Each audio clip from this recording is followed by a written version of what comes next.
여러분 안녕하세요. 네 번째 음료입니다. 3월 10일 방송을 시작하겠습니다. 시장의 하락폭이 출렁출렁거리고 있죠. 시장의 하락 이유를 정리해 보니까 트럼프 행정부 백악관 크립토 서밋에서 뚜껑을 까봤더니 별반 내용이 없었어. 비트코인 행정명령에 몰수한 물량 외에는 더 매입 소식이 없었네. 이로 인한 실망 매물. 자, 그리고 고용 지표가 좋았어. 그래서 페드 연준에 긴축이 나올 수도 있어. 금리 인하 폭이 점점점 딜레이 될 수가 있어. 자, 그리고 미중 관세 전쟁으로 인해서 시장의 불확실성이 깊어. 여기에 경기 침체 우려가 나오고 있어. 이 이슈에는 없습니다. 자, 그러면 돈을 벌려고 하면 시장의 흐름을 읽을 수 있어야 돼요.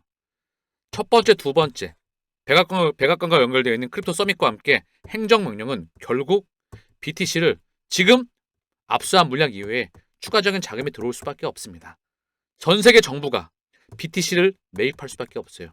얘가 진짜 금이기 때문에.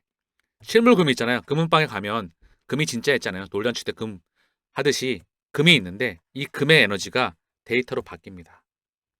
종이의 에너지가 데이터로, 실물의 에너지가 데이터로 바뀐 거. 데이터의 값어치가 입혀진 게 RWA, 우리가 투자하고 있는 가상자산입니다.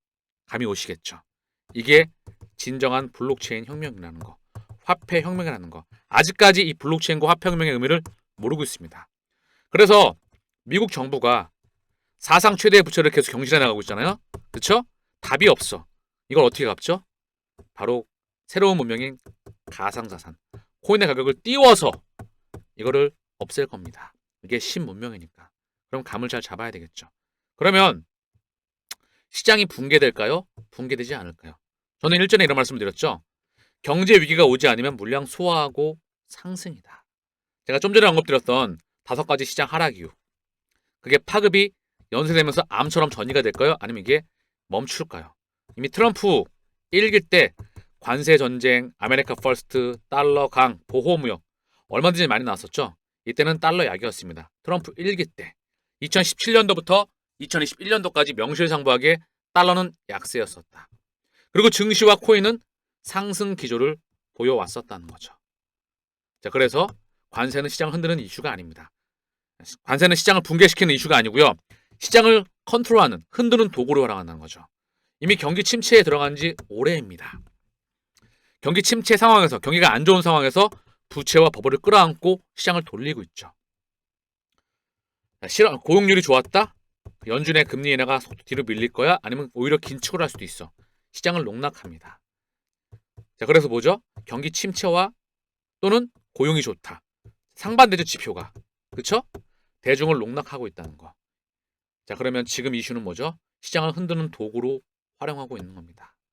일정 기간 이후에 알고 계시죠? 불과 얼마 되지 않은 짧은 기간이면 게임을 끝내버립니다. 게임 끝내고 상승, 다시 한번 요거 박스권 이후에 한순간의 상승으로 돌려버릴 거라는 거. 그게 예정된 흐름이에요. 다만 이 과정에서 이때 들어왔던 개인들이 버티지 못하고 떠나간다는 거죠. 떠나가도록 흔드는 겁니다.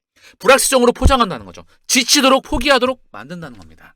이 흐름을 읽는 게 가장 중요한 겁니다. 이미 SEC의 기조와 트럼프 2기 행정부, 트럼프 1기 때랑 완전히 바뀌었죠?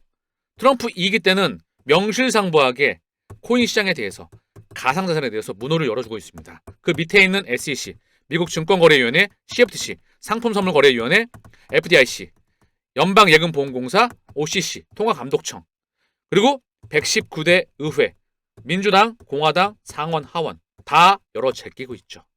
명실상부하게 시장의 문호를 대폭 열어주고 있어요. 그렇기에 최근 들어서 SEC와 맞물려 있던 소송들이 다 종료가 되고 있죠. 바이낸스, 코인베이스, 오픈시, 로빈후드, 유니스왑, 제미니, 저스틴선, 트론이죠, 컨센시스, 크라켄, 유가랩스, DRW 소송을 종식시키고 있습니다. 이 말이 뭘까요? 리플과 SEC 소송 종료가 다가오고 있다. 충분히 얘네는 우리에게 힌트를 줬어요. 미국 SEC 암호화폐 태스크포스 토큰 증권 여부 분류 최우선 작업으로 두고 있다. 미국 SEC가 코인에 대해서 암호화폐 전문 TF를 구성을 해서 여기에 첫 번째 의제가 암호화폐에 대한 증권성 유무, 이게 최우선 과제입니다. 그리고 많은 소송들을 종료를 시켰죠. 이 말 자체가 리플과 SEC 소송 종료가 다가오고 있다는 걸 직감하시면 됩니다. 그 과정 속에서 흔드는 게 나오고 있는 것이죠. 이거에 대한 종료와 함께 이더리움에 대한 불확실성에 대한 해제, 이는 곧 이더리움 ETF 스테이킹과 옵션 승인에 대한 부분, 이게 맞물리면서 코인 시장에 대한 상승은 알트코인 현물 ETF에 대한 승인과 맞물립니다. 즉 알트코인과 비트코인과 전체 가상자산에 대한 시가총액에 대한 상승은 결국 위험자산에 대한 신호를 나타내준다는 거. 다만 지금은 어디 있죠? 파동을 거치면서 흔드는 과정에 있는 겁니다. 흔들어줘야 많은 개인들이 여기 합류하지 못하고 떨궈져 나가죠. 계속 말씀드리지만 비트코인 기준으로 해서 2천만 원 언저리에서 1억 5천만 원, 1억 2천만 원이잖아요. 고작 30% 플러스 마이너스 알파예요. 알트코인들은 40% 플러스 마이너스 알파이죠. 그러나 이 변동성에 기회가 있는 겁니다. 한순간에 끌어올릴 거라는 거. 신생 초기 시장이기 때문에 상승을 확신하지 못하면 결코 합류할 수가 없습니다. XRP는 더 심했죠. 리플은 6년간의 횡보, 6년이 넘는 기간 동안 횡보하고 한 방에 뚫어버리고 있죠. 한순간에 제낄 거라는 거. 제가 10년 기준 100만 원이 결코 허언이 아니다. 1 BTC 100억, 1 XRP 100만 원. 이게 결코 허언과 근거가 없는 내용이 아닙니다. 충분히 백데이터는 제공해 드렸다는 거. 자, 리플을 확신하는 사람만 완주할 수가 있겠죠. 최근 들어 흐름인데요. CFTC 위원장 대행이었죠. 이제 CFTC 위원장이 확정되었습니다. 전 앤드레스 호로이치의 암호화폐 책임자였죠. 캐롤라인 팜, 현 CFTC 위원입니다. 리플의 프리랜서 참석해 있죠. 여러 업체가 또 참석해서 함께 사진을 찍고 있죠. 참여해서 토큰을 담보 기반으로 한 새로운 신용창조 시스템, 이것에 대한 논의가 있습니다. 알고 계시겠지만 이제는 가상자산, 이게 기초물질이에요. 이걸 기반으로 해서 새로운 대출 시스템, 신용창조가 구축됩니다.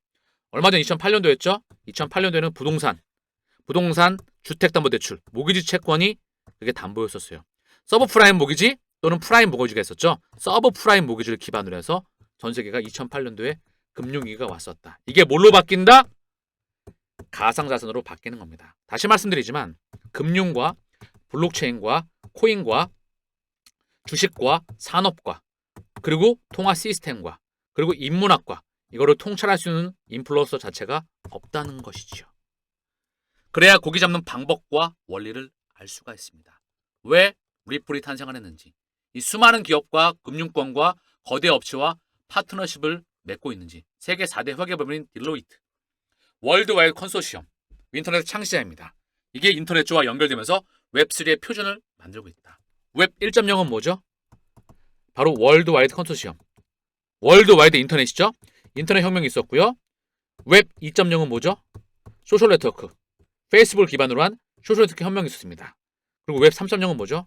가치의 인터넷입니다. 즉 데이터의 값어치가 드디어 입혀졌어. 이게 실시간으로 이동한다는 거죠. 그전에는 종이의 가치가 있었다. 실물의 가치가 있었다. 이 에너지를 데이터로 옮기는 게 진정한 블록체인 혁명. 그 블록체인의 대장이 XRP랬죠. XRP 레저를 가동시키는 원유 역할이 XRP이다. 이 정도면은 확신할 수 있어야 됩니다.